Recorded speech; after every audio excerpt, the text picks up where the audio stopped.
Good morning, everyone. Hoping and trusting that everyone had a wonderful Yom Kippur, elevating, purifying, with great atonement and His galus and revelation of Hashem and a devekis and a closeness to the Shekhinah. Let's see some of the halachas of what a person does after Yom Kippur. Even though this is from last night, but it's worthwhile to read so we should understand the simcha that we should feel. Eat and drink and be happy, rejoice. On Motzei Yom Kippur, after Yom Kippur is over. Why? The Midrash tells us, and right after Yom Kippur, a baskoil, a heavenly voice, booms out from the heavens and says, Leich echol b'simcha lachmecha. Go and eat your bread with happiness. Ushisei b'leiv tov, and drink with a good heart. Yenecha, your wine. Ki kvar rotza Elokim es masecha, because Hashem has already desired your deeds. That means that our tshuva was accepted last night, and we have to be happy about that. We have to rejoice. We have to be so grateful to the Rebbeinu Shalom that a person could sin all year long, come honestly on Yom Kippur and apologize, and HaKadosh Baruch Hu accepts it all. Then it continues, Hamedaktekin b'mitzvahs, people that are scrupulous in the way that they observe mitzvahs, Maschilim miyad b'motzei Yom Kippur b'asiyas HaSukkah. Immediately they begin after Yom Kippur to build their sukkah. L'kayim, in order to fulfill what it says in the pasuk, Yelchu mechayol el chayol. A person should go from strength to strength.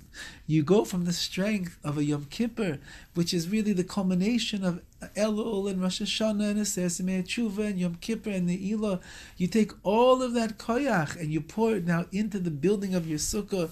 You go to buy your daled minim, your 4 species, lulav, esrog, hadassim, and aravos, all of the things that we need in order to fulfill more mitzvahs now that Yom Kippur is over. B'yom shelacha Yom Kippurim, nogin lahashkim lebeis hakneses.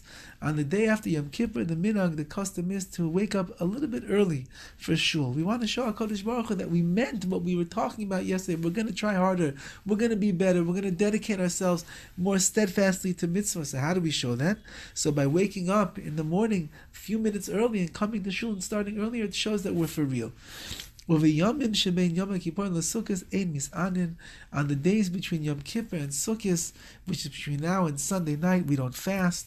Afilu is yortzeit, even if a person has the custom that if they're observing a yortzeit, the commemoration of someone who passed away, a father, a mother, Rahman al-Tzan, a child, God forbid, aunt, uncle, brother, and a sister.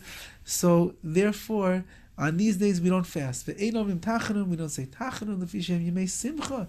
These are great days of happiness. In the days of King Solomon, these were the days between Yom Kippur and Sukkos when they inaugurated the Mizbeach, the altar, in the Beis HaMikdash. And we are also involved in building our sukkah and getting our 4 species all together in order to give honor to the Master of all Masters, HaKadosh Baruch Hu, who sanctifies Klal Yisrael and the seasons of now the season which is the festive season of Sukkot. So we are just like Shlomo HaMelech, King Solomon, inaugurated his Mizbeach in order to do it for the honor of Hashem. We are building our Sukkot and buying our daled minim in order to honor HaKadosh Baruch Hu. These are the great days that we're involved in right now, involved in elevated levels of simcha, of joy. May the simcha from Motzei Yom Kippur continue throughout all of Sukkot, carry us into the sukkah, carry us into our simcha beis hasheveva, carry us into dancing with the Sefer Torahs at the end with Simchas Torah, and in that Sukkos it should carry us the entire year of simcha and bias goyel tzedek till the coming of Mashiach Tzidkenu b'mheira v'yomeinu.